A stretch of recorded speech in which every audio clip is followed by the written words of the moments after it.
I will turn it over to these guys. This will probably be about a half-hour presentation. Q&A, please chime in as you find some interest. And we look forward to hearing what you guys say. Thanks, Mary.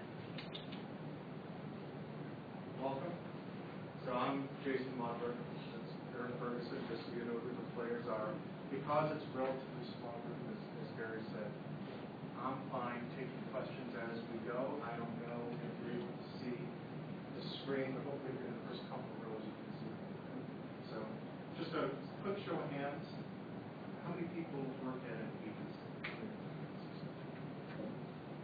Any client-side folks? Goodness. So I'm going to be speaking to both, and I'll give you a sense of what Leapfrog does, and kind of cross the middle of it. One last show of hands. Is this the year of mobile? How many people think this is the year of mobile?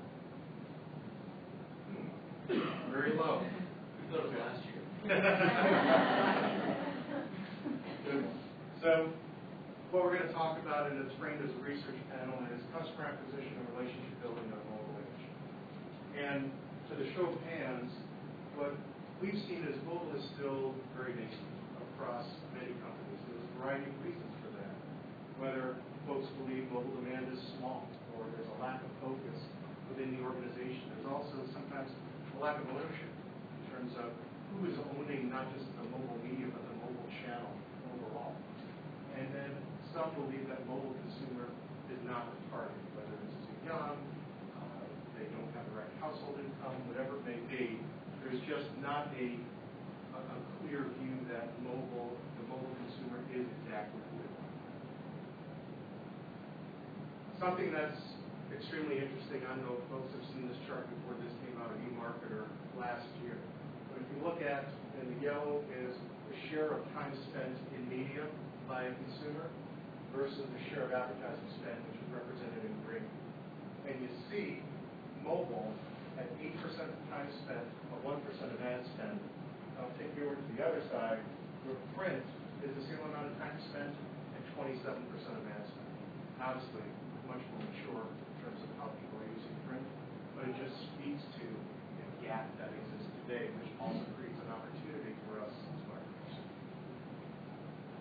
So, a little bit about Erica and myself and Nielsen and Leapfrog. We have had an alliance for the past couple of years to help marketers use data to get better results in the digital market space. So I think everyone, most marketers know what it is, and that's to go into a little bit more depth. And really, as Leapfrog, what we do is we create digital sales channels for leading brands, mostly Fortune 500 companies.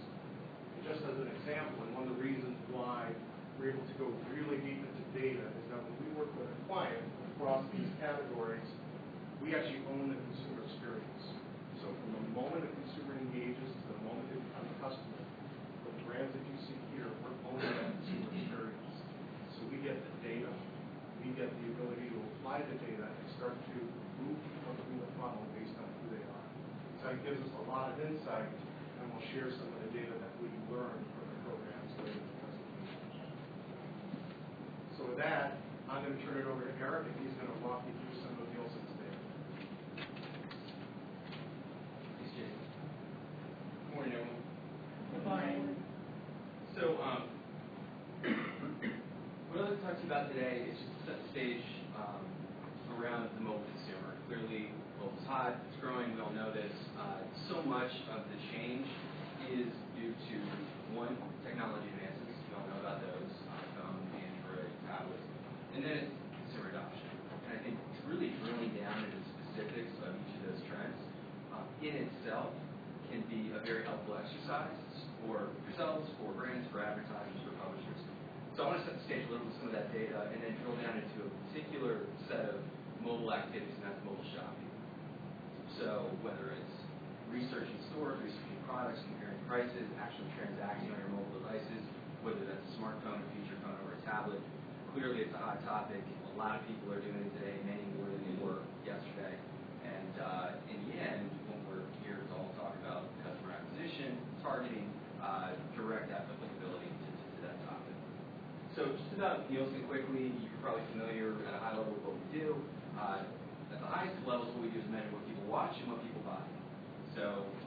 time ago, we started measuring television. About 10 years ago, we started measuring online. About 10 years ago, we started measuring mobile. So that's what people watch. And it's not just every platform in isolation, although we do measure GRPs, we measure online campaign ratings and online.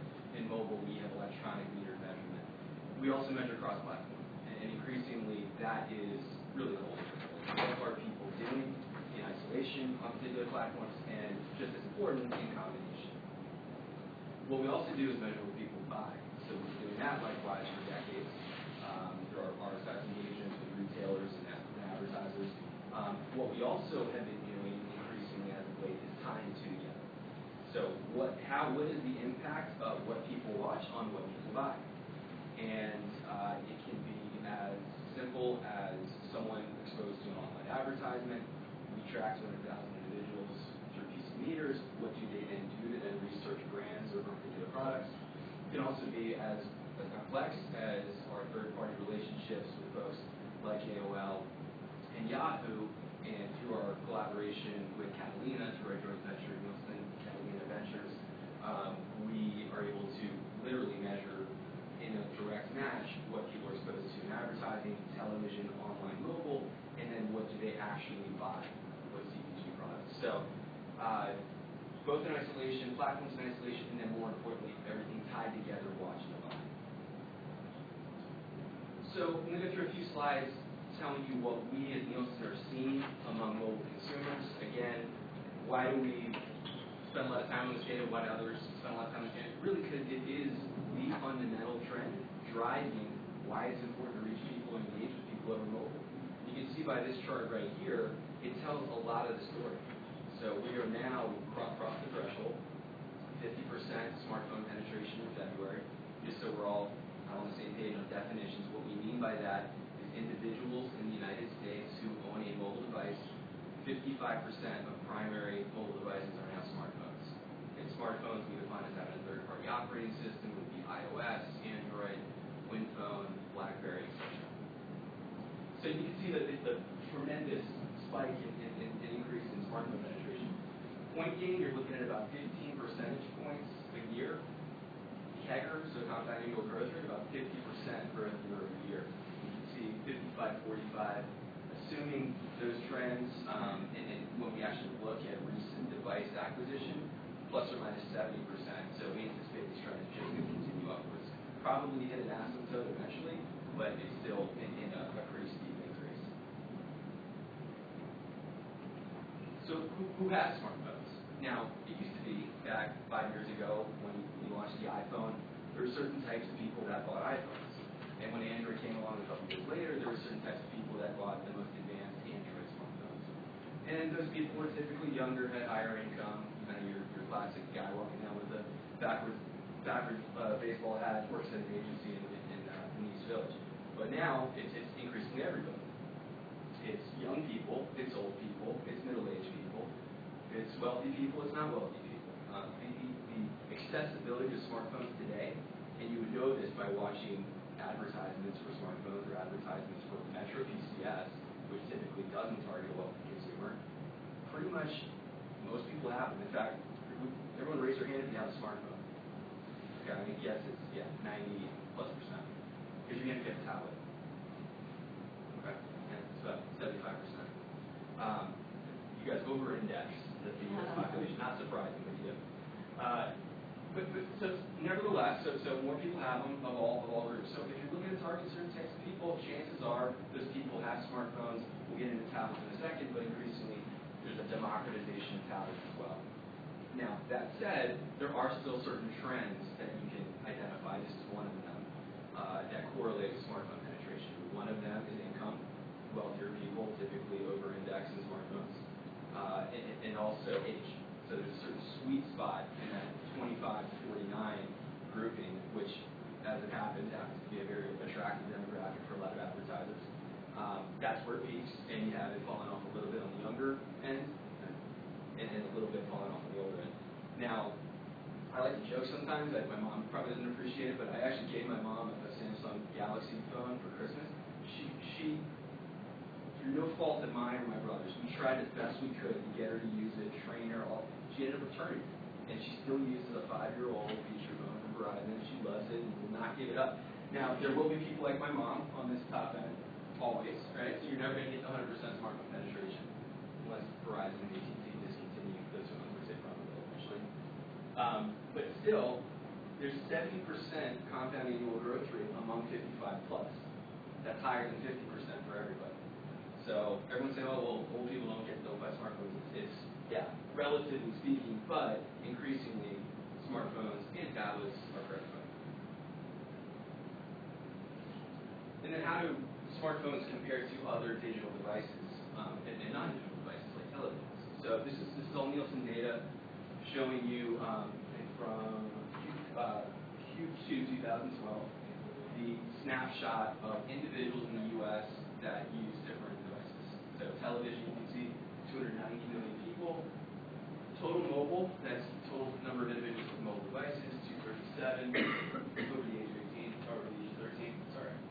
PCs 218, and then smartphones 126. You can see by the trajectory of the smartphone penetration line increasing rapidly, as is smartphone penetration. That's total number of devices. Now, if you assume that that yellow line will soon approach the blue line, pretty soon what's going to happen is it's going to approach PC. And what you don't see in this chart, and we've intentionally left it out, is the effect of tablets. Right? You have tablets growing at 70% year over year. You have PCs declining at anywhere between 5 and 10% year over year.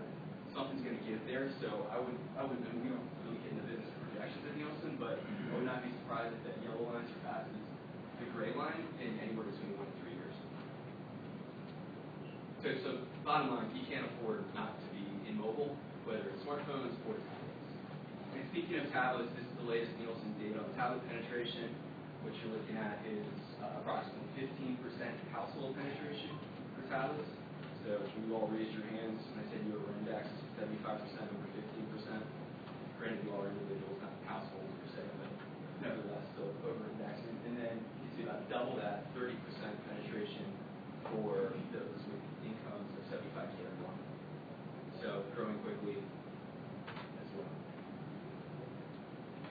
And before I actually get to the slide, I do want to make one point. So you know, where's the data around what's different between smartphones and feature phones? Well, what I will tell you is between mobile media consumption, data communications, and mobile shopping behaviors, depending on the particular behavior, you look at percent of incidents of feature phone users versus percent incidents of smartphone users, anywhere between 5 and 10x the incidents. So you're looking at almost order of magnitude changes in behavior as a function of having a different device. And that's really the bottom line of why this is all such a big deal, because technology and consumer adoption is in fact really changing what people do, and therefore having to do. So now, with that as a backdrop, I want to spend a couple of slides on mobile shopping and mobile advertising. What you're looking at here is recent data on when we drill down into specific mobile shopping topics. And one notable thing we found is among connected device owners, so either a tablet or a smartphone, 80% of those individuals on the left-hand side of this chart are engaged in mobile shopping. And we define mobile shopping pretty broadly. It can be anything from using location-based services to find a store. It can be researching a product, researching a price, buying something on your phone. That's all mobile shopping. Collectively, 80% of people with smartphones or tablets are doing that. Pretty high number, right? So if you start kind of going down from there to narrower and narrower activities, probably next line is your general product research and pricing research. One rule of thumb typically with mobile, more so with smartphones and say tablets, is when you think of the purchase funnel, it's mostly upper funnel activities at the highest instance. So straight product research, pricing research, plus or minus 60% of individuals. Not showing that number, but just to give you a baseline. Now, when you then take it to in-store, that's when it really gets interesting. And we would suggest at Nielsen that it really is the in-store impact of smartphones that we believe is going to have the most dramatic effect on how we all do business. 90% of people use smartphones while in store. Over 50% of people use smartphones while in store more than one time a week. That's a lot of people using phones. That's not saying they're all doing mobile shopping in store in that frequency, but it's still a high number. And then when you actually get into mobile shopping in store, comparing prices online while in store, 40%. So if you're up at half those individuals actually doing this stuff. That's a lot of people. You have 130 million people, and half those people are doing mobile shopping in store. Potentially a huge impact, and as we all know, retailers and e-retailers are trying to take advantage of that from their own vantage points. Best Buy, for a while, was kind of getting beaten up in the news for not having a way to combat showrooming. They went ahead the other week, I don't know if you saw it, and they have a deal with eBay and Red Laser. And if you were to say Best Buy and Red Laser came out a year ago, that's really, but so different people are taking different approaches. You may have heard last year, Amazon actually had a promotional campaign around the holidays where it was Black Friday weekend. If you were to scan with your price check Amazon app, you get a discount if you bought that item on Amazon. So actively trying to kind of poke Best Buy in the world in the eye. So, and there's good reasons people are doing it. If you get down farther down into the purchase funnel, searching for online coupons, and there's a lot of hype around Shopkicks of the world and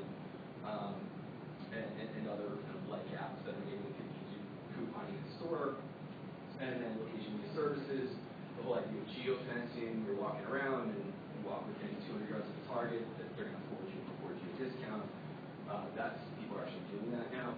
And then finally, the conversion. And this is one, typically that comes up a little bit lower in the incidence percentages, but it's grown. What we're seeing is, as you can see, 8% of people actually engaging in purchase in store. So that'd be something like Starbucks. I don't know if you guys use your Starbucks app to pay for coffee. It's pretty easy.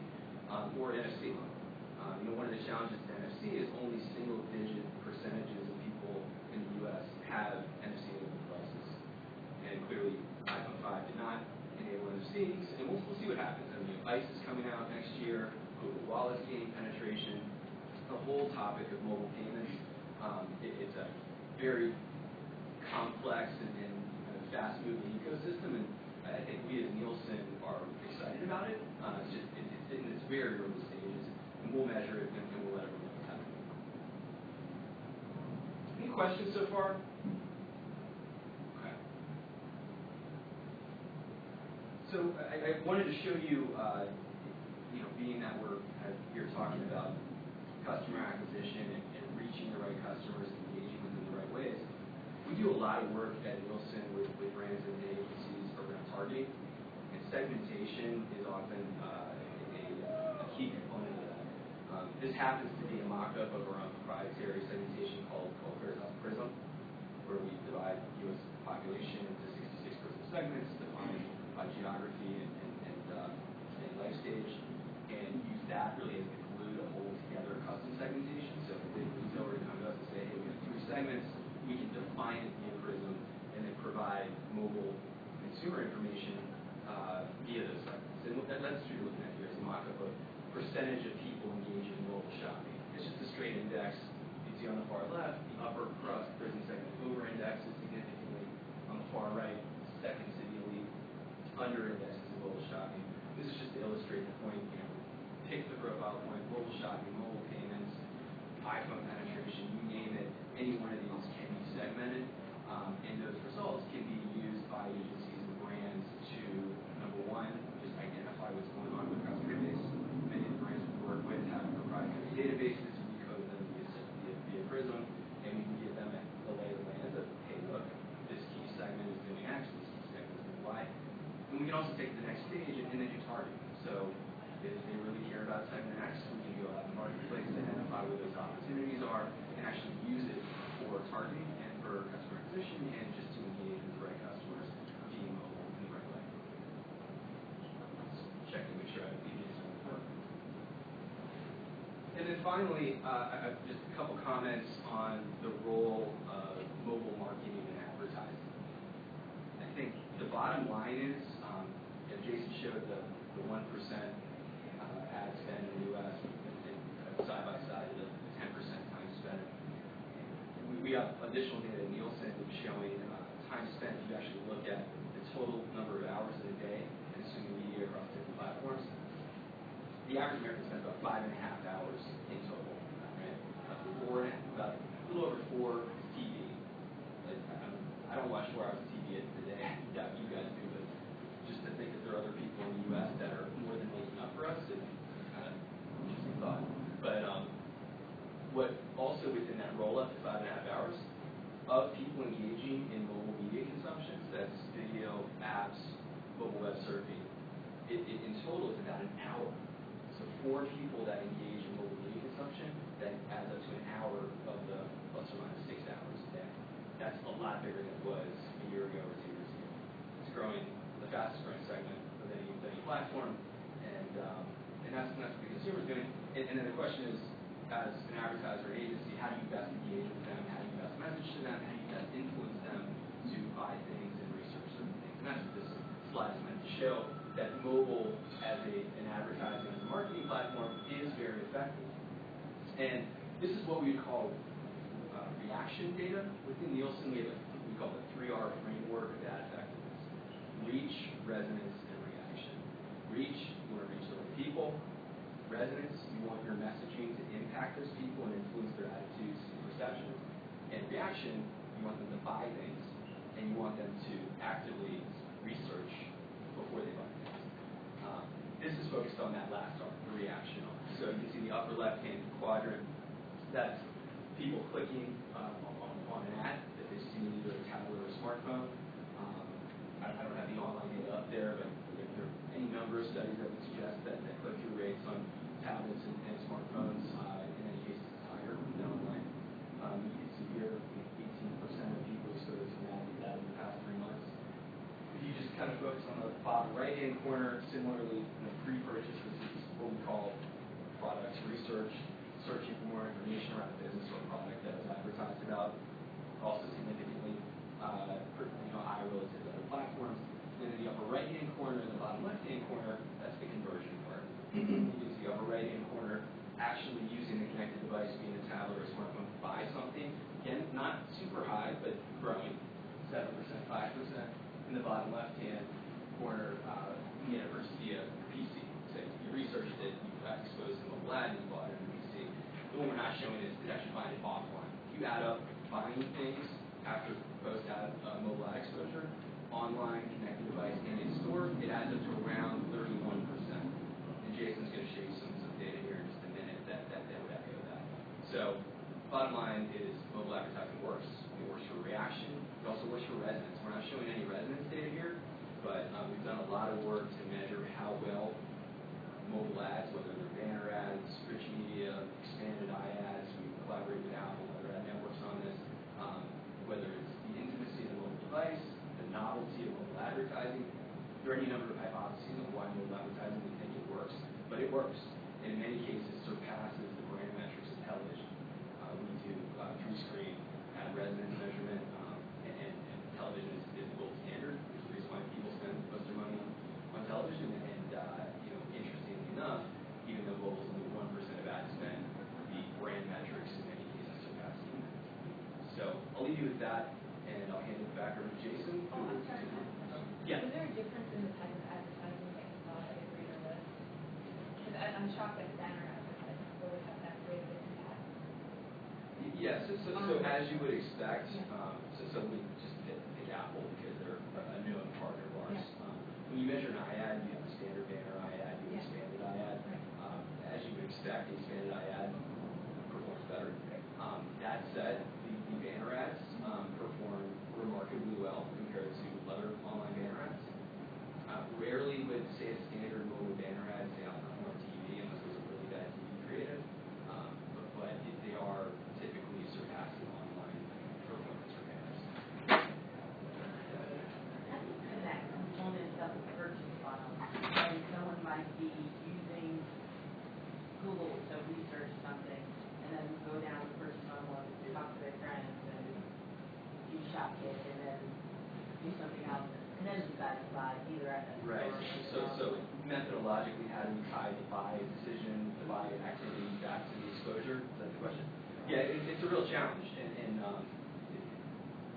methodologically it's tough. So what we do is try to link as many of those independent variables together as possible. So in our case, what we have is 200,000 people that we meter via PC.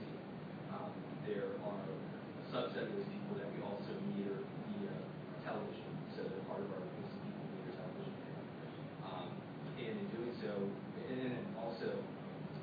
collaborations with someone like Catalina, we can do direct matching to the Catalina database, which shows what they bought at many retailers, including grocery stores and mass retailers. So the idea is to try to, as much as possible, within single source of direct match, link the exposure to the activity. Some cases it's easier than others. So in the case of TV exposure linked to researching on Google, we could see that just within our panel ecosystem. Because we can see the TV, we can see the online research. The offline part is tricky, and typically people like us partner with third parties, and in our cases, Catalina. Yes? You're talking about your mom and gave back to the Galaxy. Let's say she decided, she wanted to be nice to you and your brother, and she decided to keep it, but she wasn't comfortable with it, and she only used it for email and getting, pictures or brand kits or whatever. Isn't that to a marketer the same thing as her having a feature phone? You talk a lot about ownership, but can you talk a little bit about how usage differs between the agencies? Sure. So I'm kind of hearing two questions. One is just kind of, in all this data that you've seen, how are we defining it? We do ask them to self-report their primary mobile device. So to take my mom as an example, if she were to keep her using the Galaxy 3 and have her feature phone over here, and maybe on Sundays using the Galaxy 3 to go to the Washington Post website, she would still self-report the feature phone as being her primary mobile device. So that's how we counter. Now, as far as just general behavior differences between devices, I wouldn't doubt it that there are people like you described that have more than one device that use certain things for certain reasons. No, I'm thinking of people who just have the smartphone, but they're only using it for things that, aren't big much bigger than Yeah, well, I think what we see is most people indicate that they do only use one device primarily. Behavior's going to shift, right? And I think we all know from personal behaviors that I do far fewer phone calls now than I ever did a year or two ago. And I think that along with what I was saying, that the 5 to 10x difference in mobile media consumption, data communications is going to rise, mobile shopping behaviors typically are going to rise. Those are really key differences in behavior. the ownership's going to drive the behavior. Look, I think everyone has different personalities. You give me the same phone as my mom, I'm sure going to do a lot more of mobile media, mobile shopping, and data communications than my mom. But what we see is, on the margin, she'll be doing more. Especially as different apps, and they just make it easier to engage in those activities. So, the question that was asked in terms of looking at data, I'm going to try to do that right now to give you a sense of what we see, because as response marketers, it's not just about the front-end media, it's about how we move people. And so what I'm going to show you is some proprietary data from the programs that we built in a couple of industries. But for us, it's proof that it's changing how consumers buy. So we have 3 industries represented. So telecommunications, home services, and automotive. In telecommunications, we're at the point now where more than 60% of our sales, not just front-end clicks or conversions or whatever they be, but 60% of sales are actually being sourced through mobile.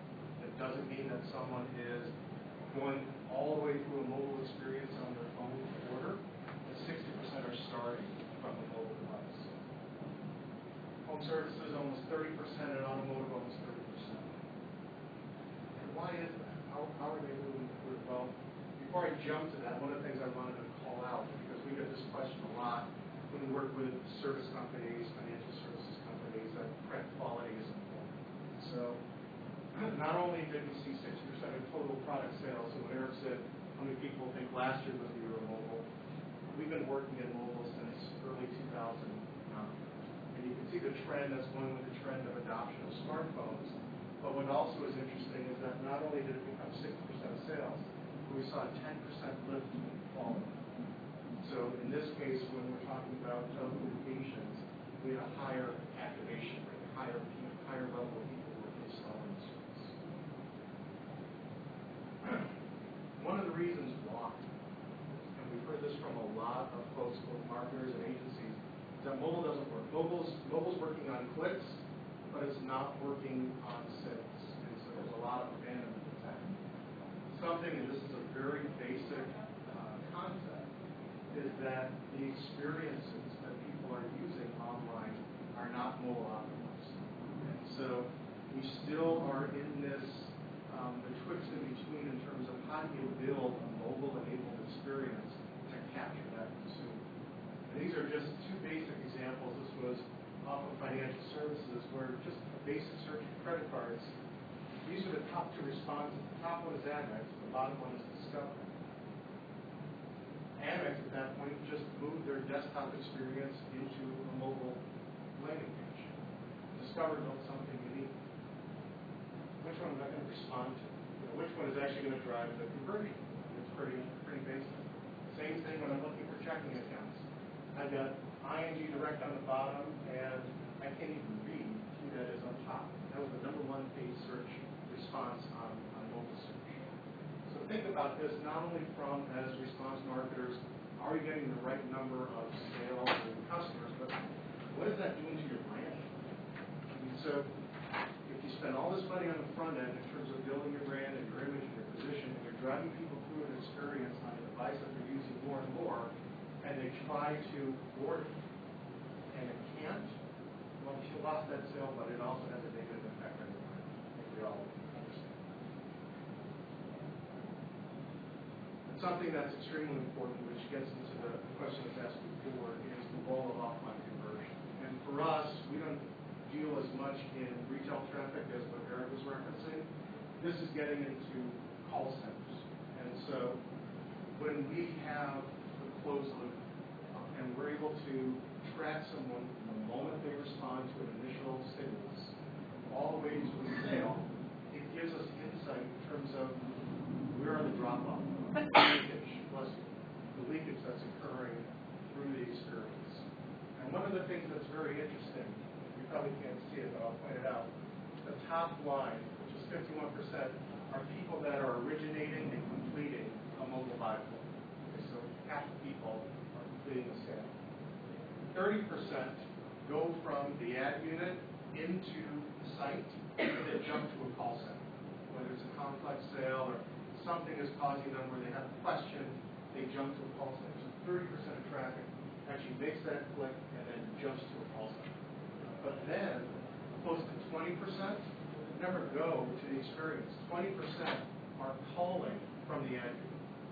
Okay, so think about that. And we actually work with marketers, and I've heard this across the board, where some marketers are looking at mobile and saying, you know what, I don't want to get the call center involved. I want to lower my cost. I want to really focus this on the mobile buy flow. Well, if you do that and you don't make it easy for the consumer to jump in different ways, you could be losing 50% of your sales. No wonder why mobile doesn't work. Because they're not viewing this as a consumer-centric approach. They're thinking of it as a media buy or a channel-centric approach. And if you're going to take one thing away, besides all the great data that Eric gave you, is to think about this and how you be consumer-centric and how you move someone through that experience based on who they are, what they want to do, and eventually what their value is. And that's what we talk about closed loop. Is everyone familiar with the closed loop concept? So, I mean, essentially this is saying from the moment that you build a consumer experience all the way through to someone converting, that you're managing that experience. So, in this example for telecom, we have an optimized mobile experience.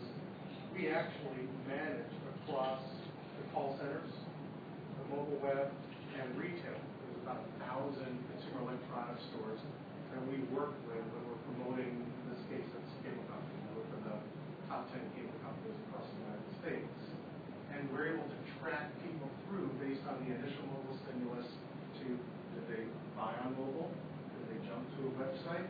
Did they go into the call center? Did they go into a retail store?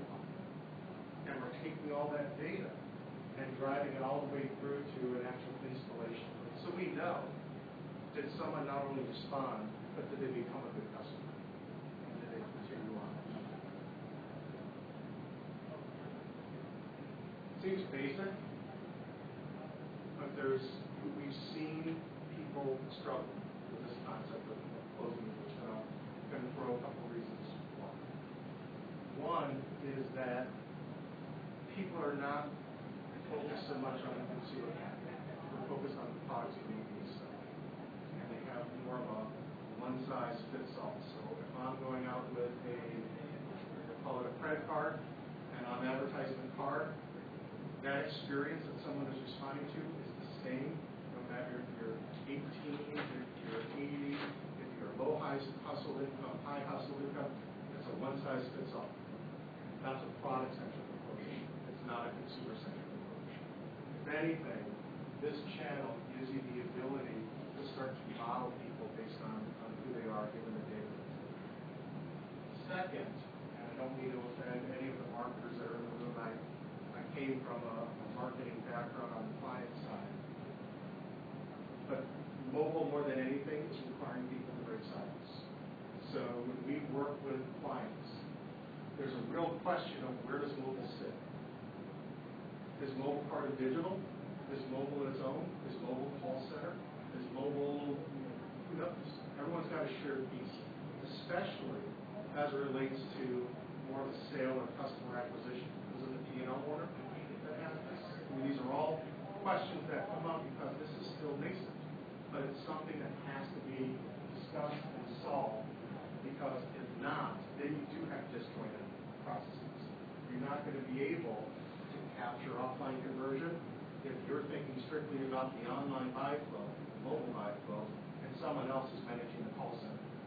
A consumer's need coming out of mobile is very different in a call center than someone who's responding to direct mail or TV. They're different needs, they act and react. And then last, and this is most obvious for all of us as response marketers, is the ability to link the data. So to be able to go from an ad unit all the way through to becoming a customer, and then did they do what you needed them to do? So it's not only a response, but it's a customer. It's a paying customer. Somebody you can assign value to, and then use the data, conditioning to folks like Nielsen, so you can start to understand what the motivators are to find more of these people.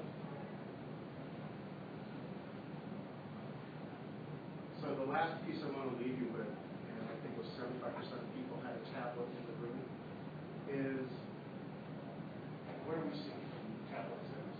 So against our own clients, what are we seeing from the sales? And in June, 50% of mobile sales, digital, I'm sorry, 50% of mobile sales came out of tablet. So if you think that average was 15% of the market had a tablet, so for our clients, what we're showing is 50% of not just the traffic, but of the sales are actually driven from a tablet. And what you can see, so the red line is tablet. Consumers are acting differently.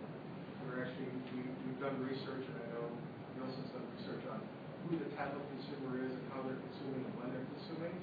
We're actually showing a very different pattern in terms of when people are consuming on tablet and how they're responding. Obviously, the phone is not directly linked, so you have different experiences. You need to be treated differently. It's not desktop, and it's not a mobile phone device. It's its own thing. And so this is, again, where if you're able to segment out your experience in the way that you find, measure, and manage, you will see great lift as tablet penetration continues.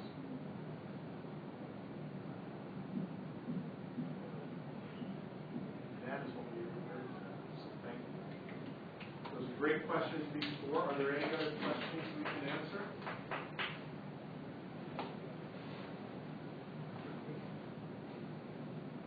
I feel a question coming. Yes.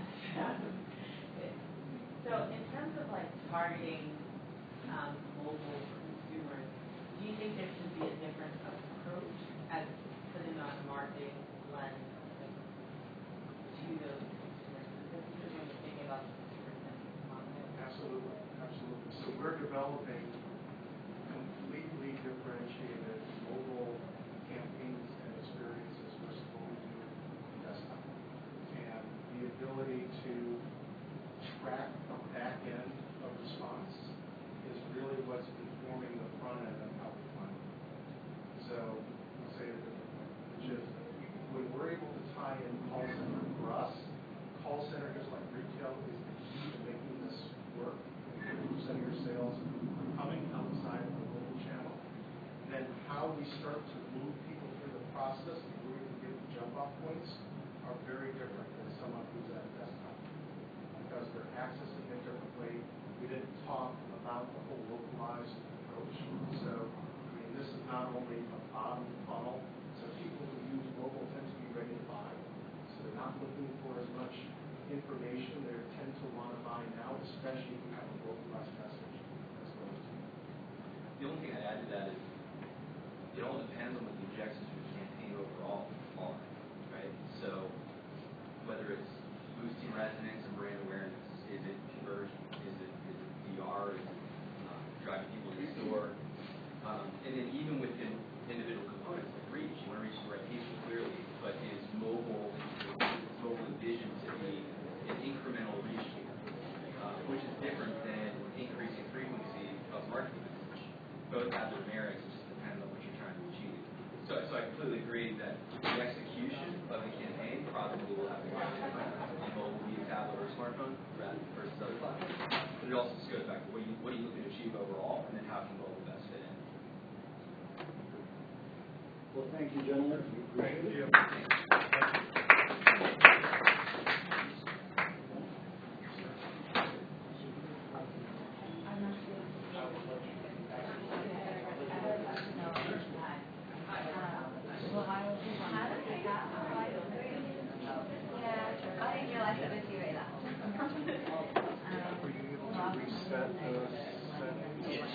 Is that it? Or? Thank you. We run late?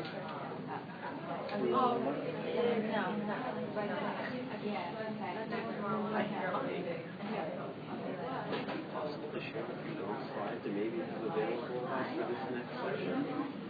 Yes. I have it on a stick. And Guy, I'm with Gary. Yes, I'm a third person. Okay.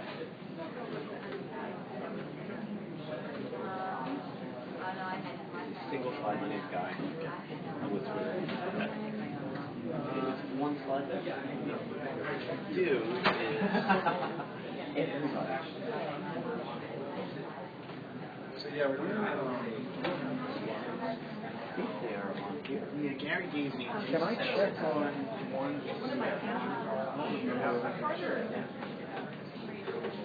Yeah.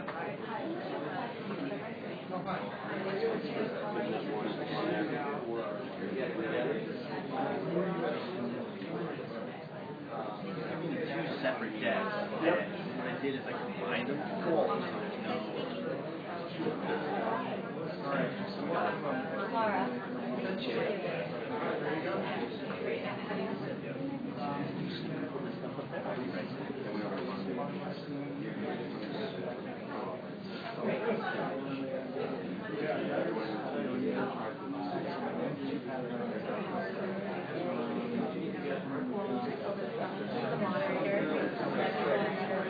So I had to combine to zero first, and then I'll push that. Okay. Perfect. Patagonia, Tailor-Made, Pepsi, and then we've got lots of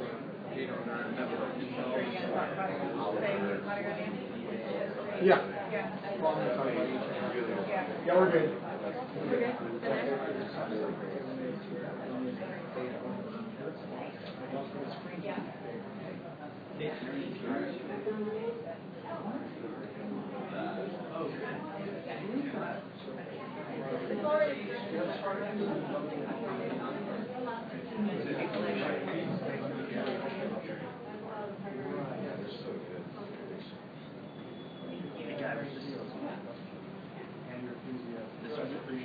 There's just one. Great topic.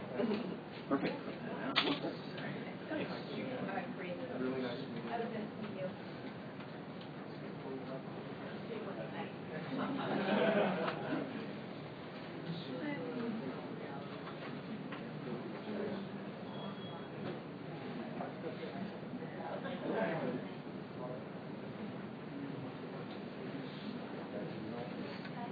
Yeah, next meeting. Okay, let's get started. I'm Gary Kreissman. It's underway to the response panel, and we're going to be talking today about social and the use of social for lead generation and customer acquisition.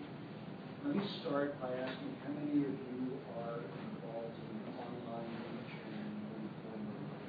Show of hands. And most of you are involved as well in digital direct in some way. The idea, and let me know, can you hear me in the back? So, ideally, you don't have to use microphones. The idea of social being kind of a paradise for lead generation companies is something that's been talked about now. A new way to reach customers, a way to reach influencers, a way for marketers, instead of just using the standard kind of offer, whether it's promotion or education or whatever, to get a legitimate new prospect in the best possible way, which is the endorsement through somebody they know and trust. All sounds great, right? The issue has been, how do you do it? What are the rules of the game? What works, what doesn't work? Our panel today is going to address those issues, specifically related to Twitter and Facebook, but we're open to other questions related to other platforms, and we want to make this as much of a dialogue as possible. So what we're going to do is we're going to have each of these guys introduce themselves very briefly. I have a few questions that I'm going to ask. Really welcome your questions as well. So with that, let's start with Michael. Quick introduction. Yes. Michael Hussey, I'm the CEO of PeekAnalytics, which is a Twitter analytics platform. Real briefly, we find Twitter audiences on Twitter and then locate them across 50 other social media sites, which we aggregate that data and create very rich insights around demographics and interest and education and income levels and all sorts of stuff. So. Okay. Mine's Matt Gorey. I'm the Chief Marketing Officer for a company called Relevance. We're based in Austin, Texas, and we're about 19 months old. And what we do is we filter and curate and display social content for brands and media properties. So one of the best examples is first year we started is anytime you see tweets on TV, it's generally our platform that's doing that in a curated way, but now we're doing a lot of things in the paid owner space, and we're going to show you some examples here. Hi, I'm Guy Yalif. I lead the product marketing team at Twitter, and our ad platform is about as old as Mass Relevance. $1 was about 2 years ago, despite the platform itself being about 6 years old. And we spend our days and nights thinking about how to help you motivate consumers to action to help deliver the marketing results you're looking to deliver for your companies. Hi, my name is Eric Kim. I'm the founder and CEO of Twylah. In a prior life, for those of you who are lead gen, I was part of the executive founding team of Quinn Street. So I live and breathe performance marketing and lead generation. And so what Twylah is a platform that helps bridge the gap between social and the world of performance marketing. Basically translating social media, actual media that's put out on social, mainly Twitter at this point, and transforms it into something that works for the traditional performance channels, SEO, email marketing, and those mechanisms. All right, thank you, everybody. I'm going to start with a couple of questions, and I'll start with one for the entire group. Anybody jump in as you like. In the last year, what is the single best idea that you've seen using social media to create one-on-one relationships with end users?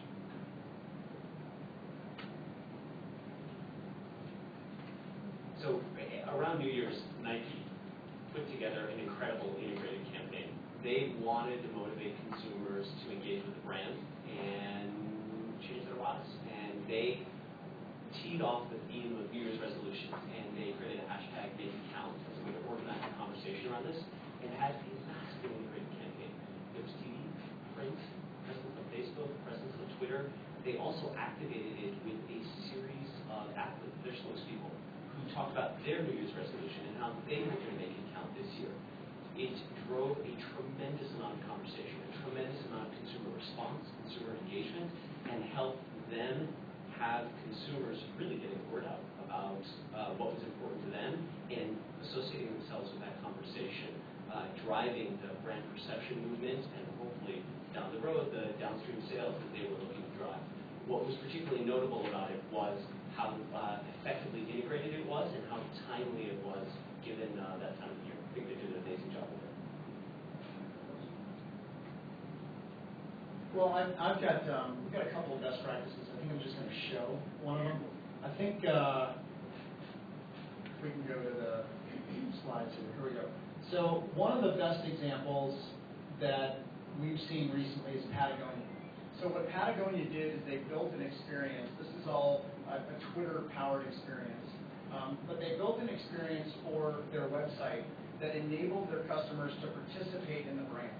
And what I mean by that is, so I was the CMO of Golfsmith for 7 years, and when you're on the brand side, you definitely want to create ways to inspire your audience. It's more than just products and prices. So what else can you do to allow your customers to participate with you? So if you'll notice here on the screen, they did a campaign around voting for the environment. And we did a simple little Mad Lib. I vote the environment, hashtag because I love, and then you tweet it out. And when you tweet it out, the box that pops up actually has a URL to drive traffic back to the site. But they didn't just put this on their website. They put this on Facebook. They used it in partner websites. They even did it in venue tied to a Wilco performance. So they had tweets displayed during the concerts. So they made it a whole multi-channel experience for all their customers. And they continue to get a lot of implication every single day. And you can literally go to their website right now, load in something that doesn't have profanity, because we'll filter that out. But you load in something, and in 3 seconds, you'll see your tweet show. It's pretty cool. I can speak to, I'm sure it's not the best thing I've seen in the last year, but an example with our company, with PeekAnalytics, when we were launching into beta earlier this year, we created a story using our PeekAnalytics, identifying the top 50 most influential people in the social media industry, with the intention that, well, our PR firm fished that story out, and Forbes to pick it up, and the key of that was that half the people that were on that list ended up tweeting it out. It was one of the story of the week on Forbes, and we got 2,500 people signing up for the beta directly through that. And the key to that story, and the key lesson that's related to this, and the make it count hashtag is that you're giving people, you have to give people a reason to participate, and that real reason is pretty simple. It makes them look good. It looks good when you're in Forbes top 50. It looks good when you're explaining why you vote for the environment. It looks good when you're able to talk about your goals and how you're going to make it count in the upcoming year. And it costs very little for someone to participate in all these campaigns, and yet each person has their own unique audience, which is going to reach it. And if that people within your audience that you personally influence, a lot of those people are also going to want to participate to be part of, at very low cost themselves, something that makes them look good, or makes the brands that they like look good, or makes the other people in this hashtag moments or movement at that given time look good. So that's my for any direct response campaign on Twitter, there's really, you've got to make someone look good, or there's the other piece where a lot of people who don't really care about looking good, and they just want to bargain. So there has to be something in one of those two camps. That's how I see people on social media motivating. So I'm going to take a very different spin at answering that question. a very personal example, not a campaign. I'm a big fan of Instagram. Since I discovered, I started using Instagram a little over a year ago, it's my camera. My camera is my cell phone, basically. At first, the notion of Instagram was I could create beautiful pictures and people can like, that's great. I thought, well, that's engagement, and the more likes I get or the more little hearts I get, great. But what I realized is that Instagram actually is building a social network. It's building a community based on the shared interests that are conveyed visually. And the shared interest might be just the aesthetical beauty of something. But in this particular case, I connected with someone who was in San Francisco who posted a lot of pictures of their children. I have children, a 4-year-old and a 7-year-old, and this person has a 3-year-old and a 1-year-old. And so we've been liking each other's photos. We don't know each other. We just know we're in San Francisco. I see an Instagram of, for example, this double rainbow we had a few weeks ago in San Francisco that everyone in San Francisco saw. I see a picture that she's taken that makes me think, hey, she lives in my neighborhood. So I start pinging her. But that was the nature of the relationship. Finally, this acquaintance, Ted Rubin, came to town, organized a get-together, a happy hour. Lo and behold, this person is invited there, and we meet in real life. And through these pictures, basically, there was a little bit of back and forth and comments about through these pictures. We developed a relationship. When we saw each other, we were like, oh my God, it's you, and we hugged, right? And so it doesn't necessarily take words to develop a relationship, but you can do this with pictures, and it was a very strong bond. So that's the first part of it. The second part of it is when we met, we talked about all kinds of things. She realized that she was a user of our product, of Twylah. It's like, oh, you're the guys behind that. It's like, yeah, but we really didn't talk much about that. It just so happens that she's a prominent mommy blogger, and that she went to conferences past weekend, and she's been evangelizing what we're doing. Not because I sold to her, but because we had a relationship, and because she liked me personally, because that's what part of the relationship was. And so this is the whole notion, and I think Guy will get into this in terms of how do you behave in social media, and what do you post on Twitter. And I would argue is the more authentic and the more genuine you are, and the more it's about what you feel and how the world makes you feel, and more than what you care to get, the more you have the potential to actually develop those relationships. And I think this is happening at a much grander scale than on the personal one-on-one example. Thank you. That actually is a good segue to the next question that I'm interested in hearing your points of view on. You talk about the special way in which Twitter is used to build relationships.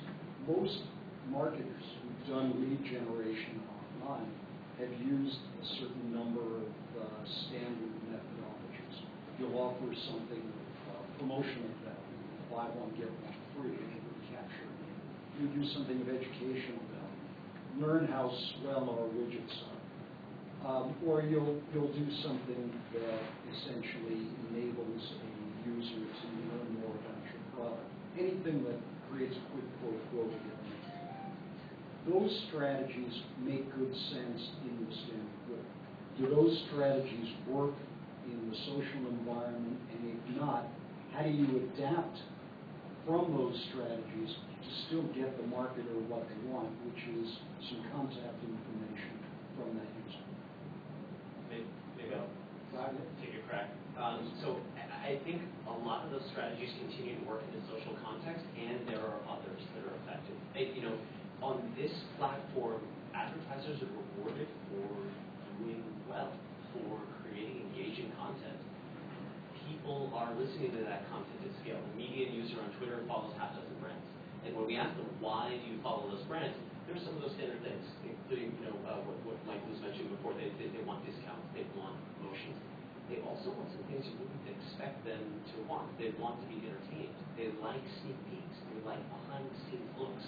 So we think there are a whole bunch of ways for brands to connect with consumers that will motivate them to action.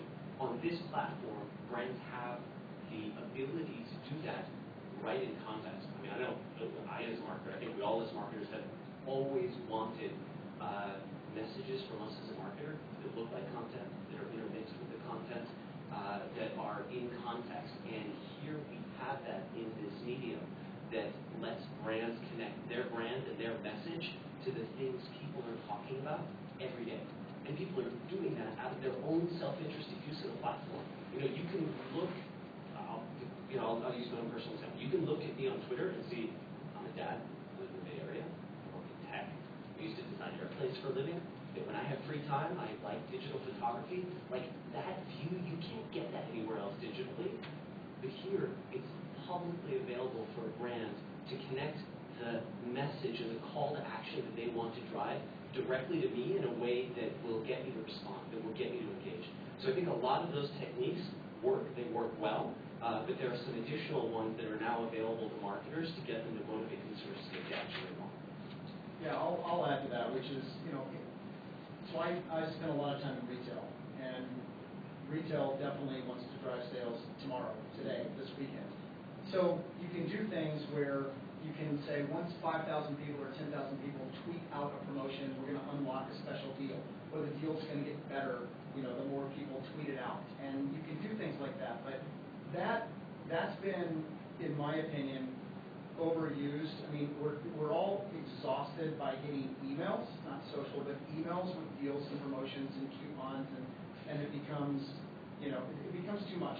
I think brands need to leverage social to have that conversation with people, to have a real experience back and forth, and to inspire them. So you talk about behind-the-scenes content. There's a lot of brands now that are looking to figure out a way to take the content that they have, like Victoria's Secret for the fashion show, and unlocking exclusive behind-the-scenes content. Or we did a promotion with Mission Impossible 4, where once 10,000 people tweeted out this experience, once the fans that wanted to see the movie tweeted out an experience about this social engaging website that we created for them, it unlocked an exclusive extended trailer for the movie. And so that's the kind of thing that people want to participate in. It's not all just about products, prices, and deals. It can't be, otherwise the brand becomes a commodity. Now, in that example that you just used, were you asking people to identify themselves in order to get access to the behind-the-scenes stuff? No, once they tweeted it out, it got exposed. And so it's to a certain level, right? So once an experience is, once you reach 5,000, 10,000, you can set any number, especially with Twitter, and once they tweet it out, then it unlocks, and so you can promote that, the fact that the deal, the offer, or the exclusive content is live. Because what I'm doing is I'm going to take a very conventional marketer approach here and say, yeah, that's all great. We're building traffic, we're building interest. But what I care about is I want to capture somebody's email address. I want to know something about them so I can go back and remarket to them. How do we take that to the next level? It's a great question. Study after study has come out in the world of e-commerce, and I'm not talking about taking other types of action, that traffic that's referred from social sources, let's say Pinterest, Twitter, Facebook, stuff you can stumble upon, there's a lot of interest, so there's huge amounts of referral traffic, but really the conversion rates are really low compared to more traditional mediums that I'm more familiar with, like email marketing or search engine marketing, SEO. And it's striking the contrast. And this is mainly e-commerce, which is very transactional. But literally, if social has a value of 1, right, an economic value of 1, you'll see that SEO and SEM has a value of 5 to 8 times that, and that email marketing is 8 to 20 times that. In terms of actual economic value, you can derive from those interactions. And so the big challenge, I think, is the challenge of the social medium is that the reason people participate in social, and again, take this in the context of the world that I come from, which is performance marketing. The reason why people participate in social is in large part discovery. So there's a huge element of serendipitous discovery, and there's another component which is eventually, conversations, relationships, those two things. And if you think about it, those are two things that are very much of the realm of competing for your attention. So in the world of social media, let's take Pinterest for an example, there's tons of images, and it's all competing for your attention. And you're trying to discover something that maybe is entertaining to you, or educational to you, or relevant to you. And there's a mindset which is attention focused, but attention is not what gets people to transact. Intention is what gets people to transact. And so the big challenge is how do you get from a world of attention to a world of intention? How do you translate that, and how do you transition people from one to the other in order to get them to actually transact? And that's one of the problems we're working on is to try to figure out how do you take an audience and the content that's generated by people participating in the ecosystem and get them to actually transact, actually opt in, or click through to something that will allow them to transact. So it's not obvious, really. I mean, I think there's certain things like promotions or the types of things you're talking about that work really well. But when it comes down to actually getting email addresses and something that you can almost more directly correlate to economic value, it's a much harder problem. A couple of examples to build on that. I think connecting what people are interested in is a great way to get them to then engage with you and share some information back with you. We think that view of interest is a lot of what drives engagement rates on this platform. We see on average, 1 to 3%. I think about that's like 50, 100 times what we're all used to getting in display advertising. And a couple of companies that have done that to tease out what you were talking about, to pull one from the B2B space. Marketo is a marketing automation company. They say, we want to drive more leads because we're all about lead nurturing. Our fundamental goal, get people to fill out a form. So they create some educational content, share that with their followers. They noticed that around events, people were tweeting a lot. So they put their tweets in front of people that were searching for the terms, like OMMA, like, AWIX. And they said, hey, look, things are happening in the real world. They're happening simultaneously on Twitter. We want to be in front of that. They then created the Definitive Marketer's Guide to Social Metrics.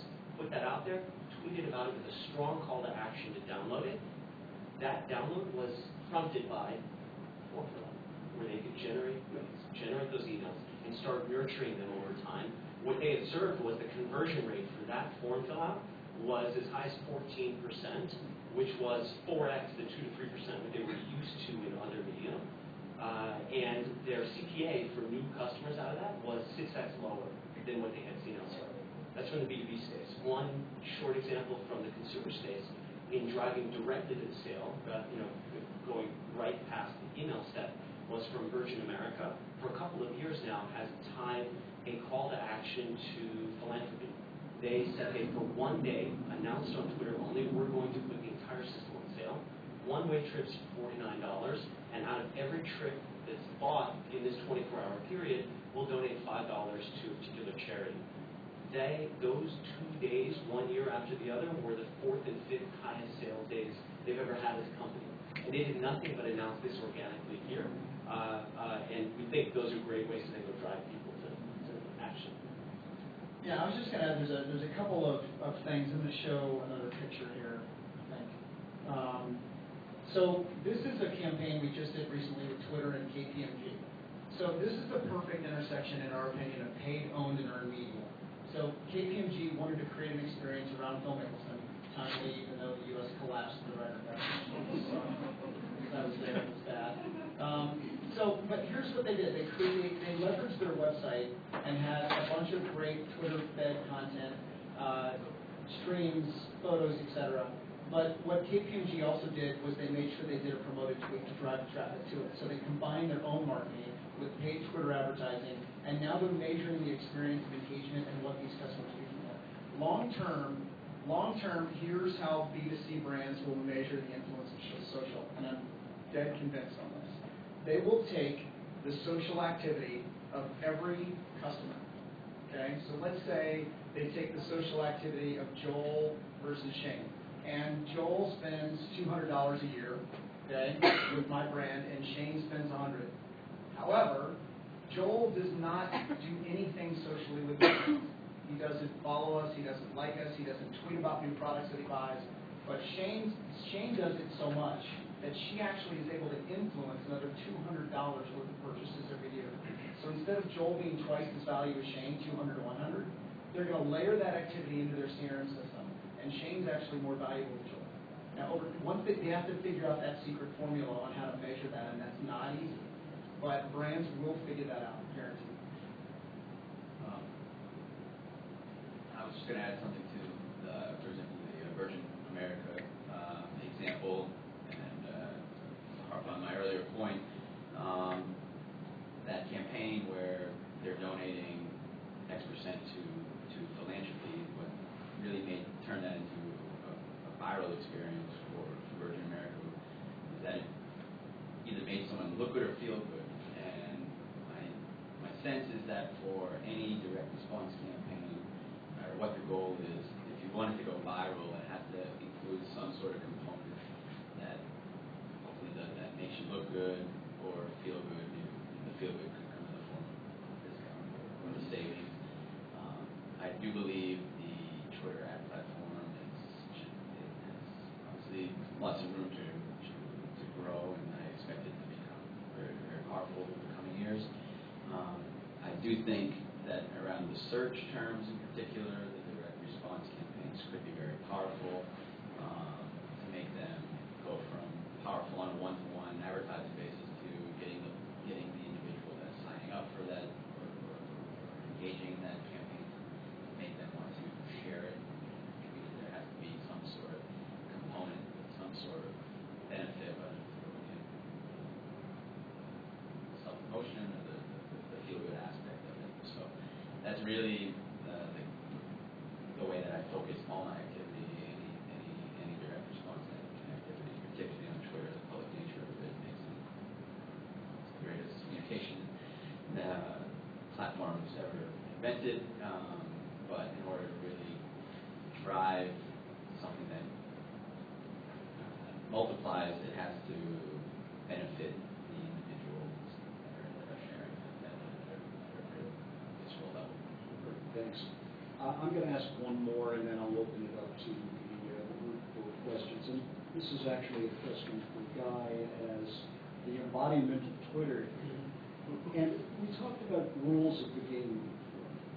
And one of the things that we see is that a number of services have come out that use Twitter. A number of marketers have attempted to use Twitter, all in the name of customer acquisition.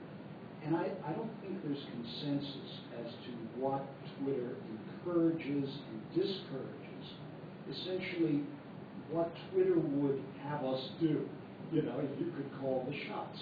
And it would be really good if you could spend a minute or two just kind of summarizing, from a corporate standpoint, how Twitter sees the use of the platform for this purpose. Very happy to, and these are really an embodiment of some of the rules and guidelines that are actually posted publicly on twitter.com, but at its core, be genuine. Be you. As you're trying to motivate consumers to action, be genuine, don't spam, don't mislead. And that has then a bunch of implications. There are some of the easy ones. Don't violate trademark, copyright, local laws, and then some of the more nuanced ones where, don't pretend to be somebody you're not, which sometimes happens, with a couple of exceptions. If you're doing a parody account and say, hey, I'm parodying somebody, that's great. It's actually, in some cases, a nice compliment on Twitter. If you're embodying a character, like Flo for Progressive, like J.R. Ewing for Dallas, they are fictitious characters that are tweeting out on Twitter. Great brand experience, great brand engagement that people are driving, and totally okay. A lot of marketers then think about, how do I automate? How do I do some of these things at scale? And a couple of things to think about there are really around maintaining a good consumer experience. So, try to make the automated engagement with your consumers something that is opt-in. There are some accounts, for example, that will see your tweet modified a little bit, tweet right back at you. Those that require a follow to do that right up front, that's great. Consumers opted in. Those KLM right now, if you tweet at KLM and give them a city pair and some dates, they will, in an automated way, reply right back to you with airfare and a link to go buy that on their site. Really smart use of the platform. Very much opted in. Somebody raised their hand and said, I wanted that. If it's for public good, that's also another nice way to use the platform. Living in the Bay Area, I happen to follow an earthquake account. It's literally a seismometer. I do a Twitter account that just automatically tweets whenever there are big earthquakes. Totally okay. It's fine to repost content from elsewhere. So if you've taken action, if you've posted content somewhere else on the blog, that's okay, but make sure that when you're leading people to that you're not doing something in between that frankly is completely different. So you can put interstitial pages there that have nothing to do with the content you're setting them towards. And the last thing to know are the ads themselves have some additional rules. There's some things you just can't advertise about. There's some kinds of adult content, tobacco, some kinds of gambling that aren't okay to put into ads, but if you're tweeting about them organically, it's all fair. Happy to go deeper in any particular area, but those are some of the rules. At its core, DJ with adult spin. Yeah. I was actually going to add a few things to that. That is not really a rule, but I think it's a good rule of thumb, which is, on top of all of these things, is be interesting and be relevant, right? And you mentioned that, you can be interesting and relevant in multiple different ways. It could be entertainment value, and people love entertainment. It could be through utility, you bring some utility to people. It could be through educational value. And one thing that really resonates with me is when you look on the Twitter site, again, on one of these pages that has the rules of the road, there's a little call out that says, a little reminder that says, remember, you are what you tweet. And as an individual, that is the case. You are what you're perceived to be through the words that you use. And it is exactly the same thing for brands. And you have to realize that as a brand, if you're tweeting out, that basically, as you're tweeting out, you're telling the story of you as a brand, right? And that over time, consumers start forming their impression of you through these stories or these narratives that you're telling. It's difficult to tell a story in 140 characters, but if you start stringing together tweets that are thematically aligned, that are sent by a brand, you start seeing that there are narratives that start forming, and that the consumer starts shaping their viewpoint of how they see you and what your identity is through what you tweet out. So again, the thing is, be deliberate about what you want to put out there, but be interesting and be relevant so that you can connect with your audience through these stories. And if you could be able to connect through these with your audience through stories, you can connect at a much deeper level than just kind of have a product and service for you. You connect at a more emotional level, and that's really the trick in social media is using social media not to sell directly, but to connect with your prospect or your potential customer at that deeper emotional level, shared value level, which is what it's going to eventually, when they retransact with you, is going to form a loyal customer. And this is something that Apple, for example, has done extremely well over the past decade. But social media is perfectly easy to do that if it's understood that that's a large part of how you can get there. I'll just add quickly. So in addition to what you do on Twitter, leverage the social content and build an experience that's on your own media spots as well. So you see the TaylorMade example here. They did this for the U.S. Open. For 1 week, they wanted to capture all the conversations, all the tweets about the U.S. Open, but they wanted to encourage their fans to wish good luck to Dustin Johnson and all their other players. There's even a vote for your favorite outfit at the bottom. They created an experience that allowed their fans to participate and to see all the tweets and conversations that were going on as well, right? So, and the only thing they curated out of that was really profanity, right? They didn't want the drunk guy who was sitting on the 8th hole to be able to have an experience on TaylorMade all the time. Can I ask a follow-up question? Guys, just out of curiosity, it's nothing that our company does or just to be clear, not even.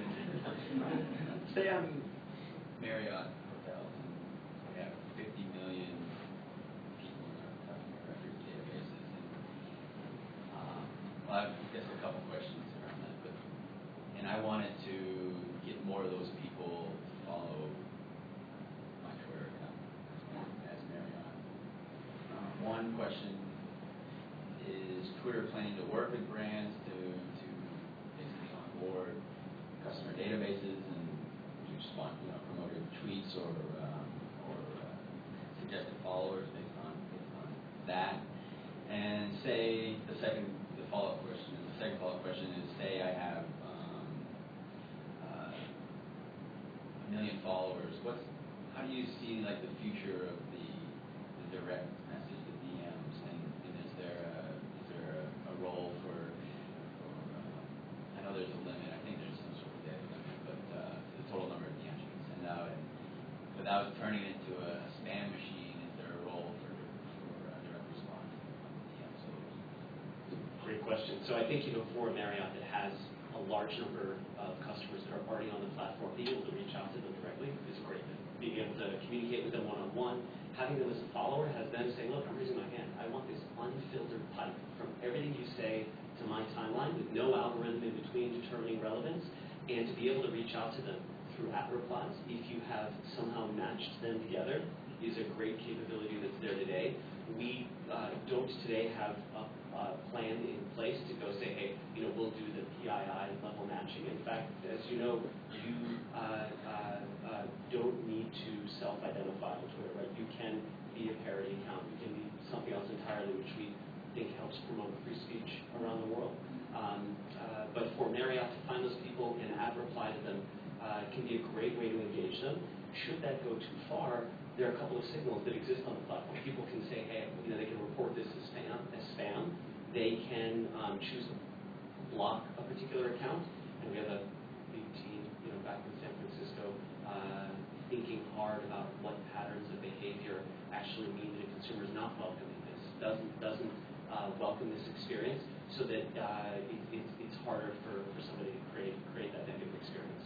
And on the second one, the direct message, the limit's 250 a day, and we think it's a great way to engage offline with people. So we watch brands like JetBlue as an airline has a product that, not JetBlue's in particular, but air travel itself is a product that people have good experiences with and bad experiences with, and they get very public about some of those bad experiences.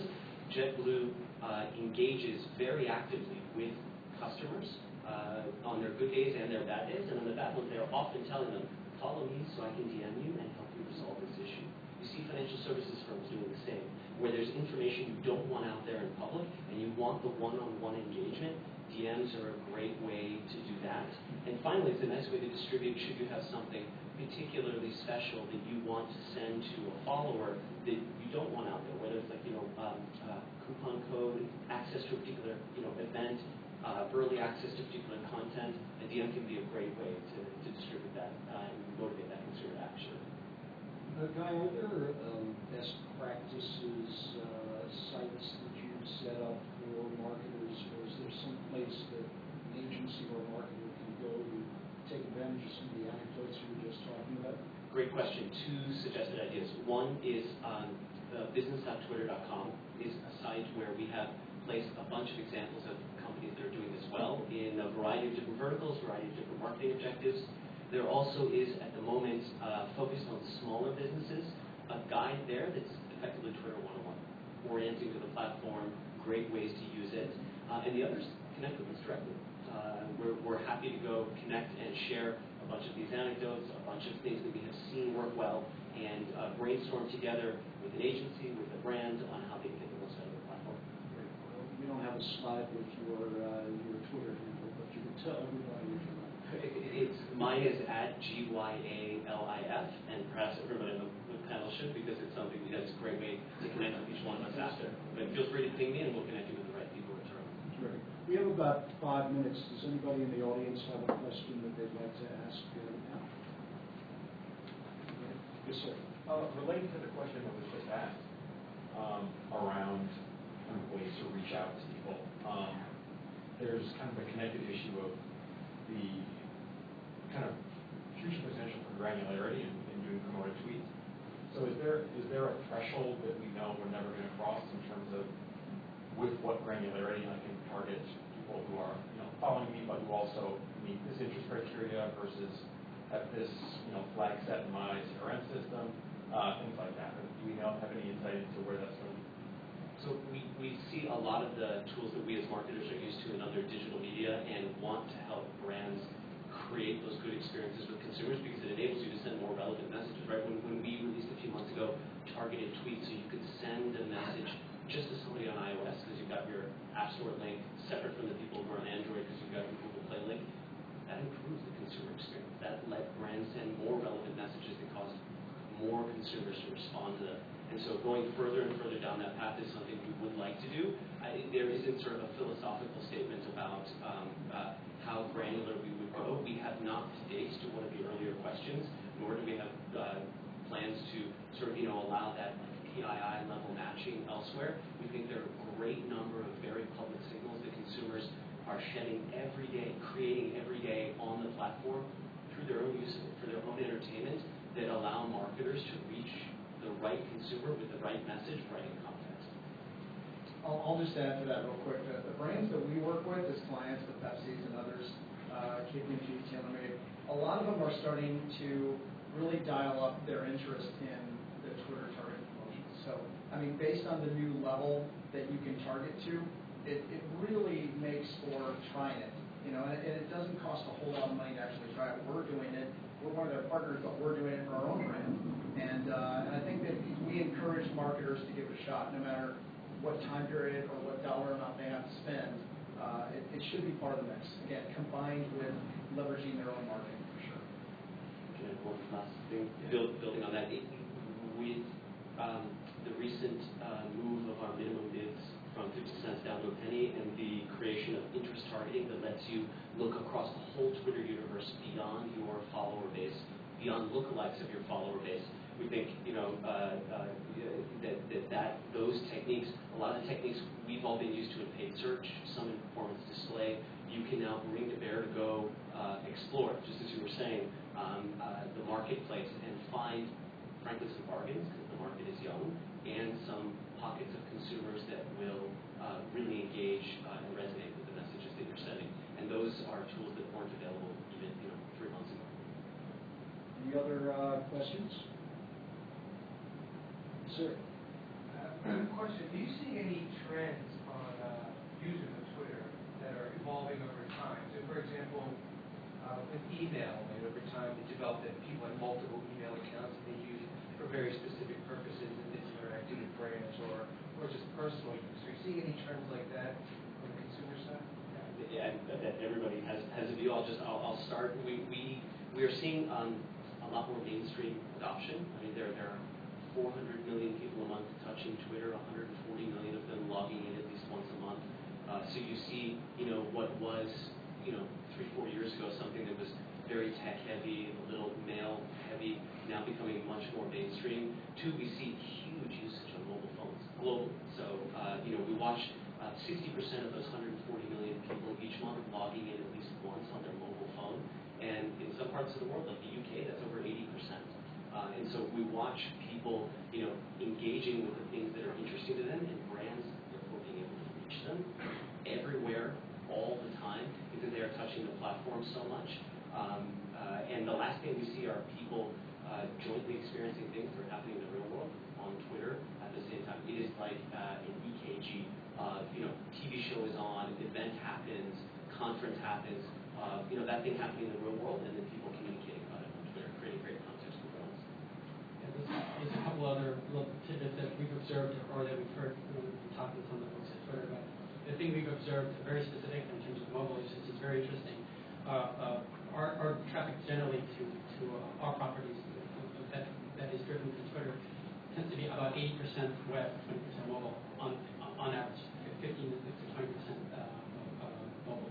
Now, one of our users actually is a fairly famous African American comedian, and when he tweets out for our platform, the pattern we detect is totally flip upside down. And so there's a usage pattern which is 80% mobile or 85% mobile, only 15% web. So I think there's different ethnic groups, and I understand the Hispanic ethnic group as well, that has a usage which is heavily skewed towards mobile, which has implications for how you want to reach out to those types of audiences. The other thing that I've heard is that from country to country, Twitter is used in very different ways. So, for example, in Japan, there's and correct me if I'm wrong, but in Japan there's very heavy Twitter usage. But on average, every person only follows 20 to 30 people, and so it's used much more kind of as a substitute for SMS rather than kind of this bigger, broader, public dissemination of personal information. So just a few interesting tidbits that there are many ways that you can slice the audiences, but there are different patterns that are very interesting that have really interesting implications for us. All right. Well, thank you very much to the panel.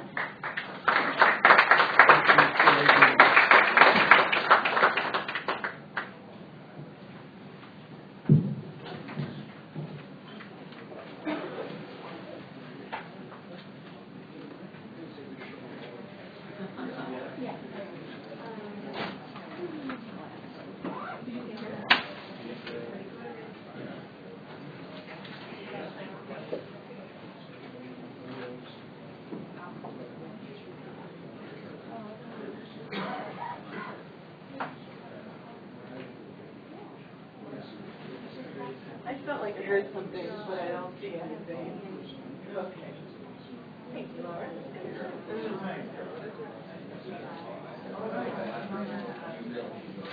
Are you rolling?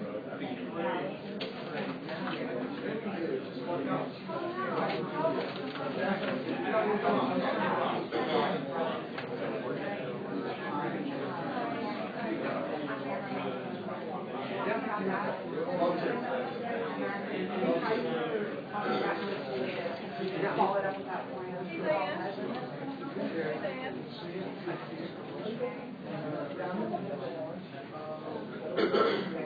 Okay, all around it. Okay. Yeah. Yeah. I want to yeah, I just get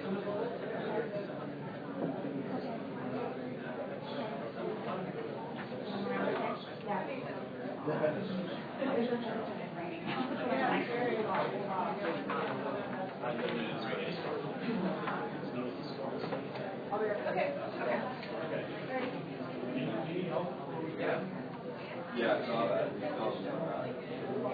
I don't know. I think he was stepped outside. He's out here. All right. We'll find I him. need to provide a Okay. Do you want him to come back next? yeah, or just tell me where to. Okay. All right. We'll find him as we walk out. Awesome. So.